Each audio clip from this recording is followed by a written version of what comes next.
শাবান শেষে আমাদের মধ্যে আগমন করবে রমাদান, এবং এই রমাদানুল মুবারক আল্লাহ তাআলা আমাদের জন্য সিয়াম ফরজ করেছেন। কি ফরজ করেছেন? তিনি সূরাতুল বাকারার 183 নম্বর আয়াতে ইরশাদ করছেন, রাব্বুল আলামিন বলেন, ইয়া আইয়ুহাল্লাযীনা আমানু কুতিবা আলাইকুমুস সিয়ামু কামা কুতিবা আলাল্লাযীনা মিন ক্বাবলিকুম লাআল্লাকুম তাত্তাকুন।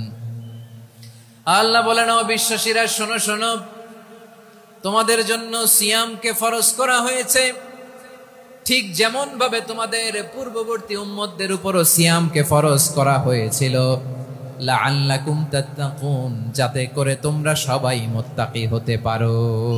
সুবহানাল্লাহ বলেন, যাতে করে তোমরা আল্লাহ সচেতন হতে পারো।